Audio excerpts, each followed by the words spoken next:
What's up, guys? Welcome back to another week of the Kev's Coast to Coast gambling show here at the Disorderly, usually hosted by Nick. I'm Dave. I'm stepping in for him this week. Let's take a look at last week. West Coast Kev, his lock was that the Steelers would be leading at the end of the first half. The Steelers were indeed up 17-14. East Coast Kev, his lock was a parlay of the Steelers and Rams. Hit on that. West Coast Kev went 1-1 in prime time. He picked the Seahawks and the Chargers. Saints obviously beating the Chargers. East Coast Kev went 0-2 in the prime time last week, picking the Vikings to beat the Seahawks and the Chargers to beat the Saints, neither of which happened. My overall, if you remember, if you tuned in last week, I kind of picked all the games. My overall record was 12-2. I hit both my underdog picks, which I'm pretty proud about. Panthers beating the Falcons, and then the Browns beating the Colts, which I'm more proud about, obviously. I lost on the Dolphins beating the 49ers and the Raiders beating the Chiefs. My unfortunate lock was taking the over in the Rams and Washington football team at a soft 45. The combined score ended up being 40 points, absolutely abysmal. You know, you had the incredible story of Alex Smith coming back from injury, and then just immediately, I want to say they gave up 8 sacks. I think 8 sacks. I think Aaron Donald had like 6. As you're watching Alex Smith and his wife wearing a poncho and his small children just applaud their dad getting murdered out there in a sloppy FedEx field. Brutal. Lost out on that one. Apologize. Seahawks and Saints in primetime. Both hit on those last week. So if we look at the records now, East Coast Kev is 2-1 on locks and 3-4 in primetime. West Coast Kev is 1-2 on locks and 2-4 in primetime. I'm going to go ahead and run back to take a look at this week's slate of games. Week 6, sure. Chicago Bears +1 at the Carolina Panthers. I'm going with the Bears. Christian McCaffrey was eligible to come back from IR this week, but he is doubtful to do so. And without that little extra spark from McCaffrey, I don't see the Panthers getting it done. I mean, their win last week against the Falcons. I think this is a battle between the quarterbacks, and I'm just going to go with Nick Foles on this one. Cincinnati Bengals at the Indianapolis Colts. Colts are favored by 7.5. The Colts defense leads the league with 9 interceptions, and the Bengals have given up a league-high 22 sacks for Joe Burrow. I think it's a battle of Burrow versus this defense, especially the secondary. I'm going to go ahead and go with the Colts. Detroit Lions at the Jacksonville Jaguars. Lions are favored by 3.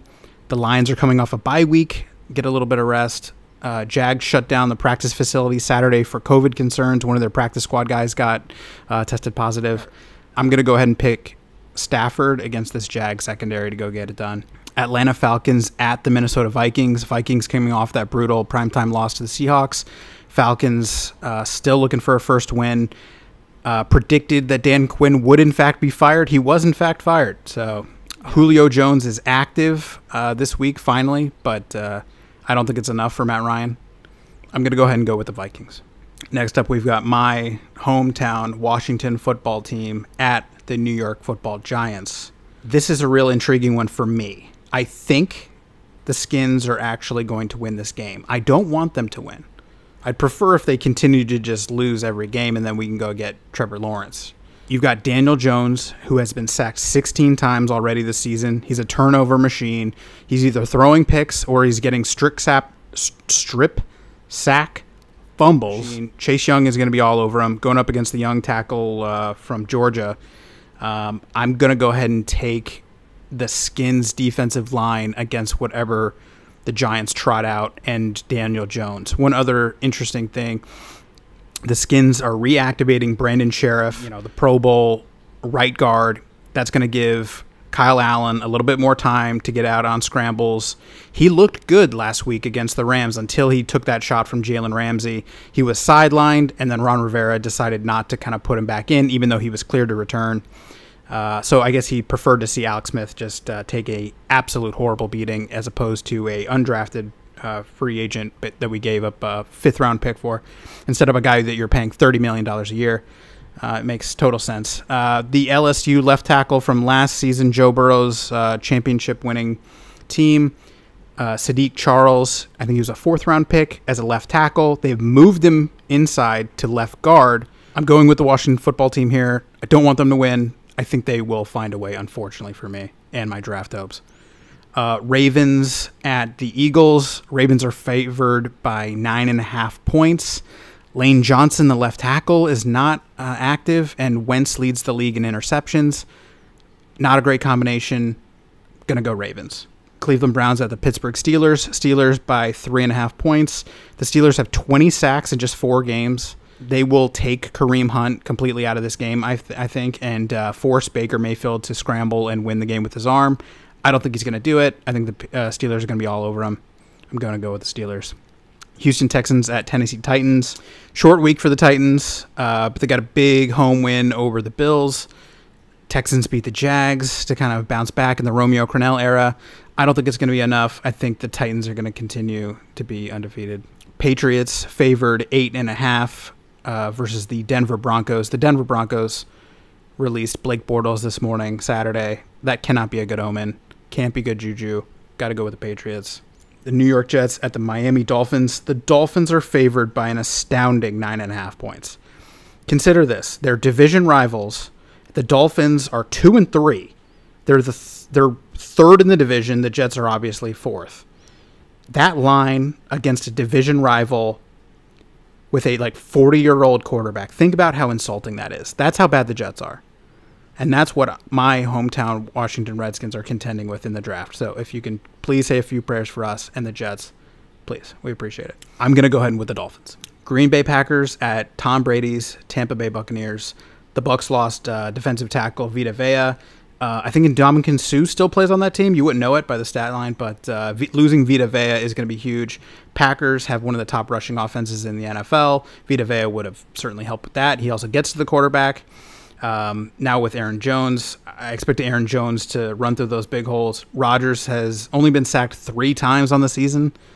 I don't see them getting the pressure on him. I think he's going to continue his MVP season. I'm going to go ahead with the Packers -1. Los Angeles Rams at the 49ers.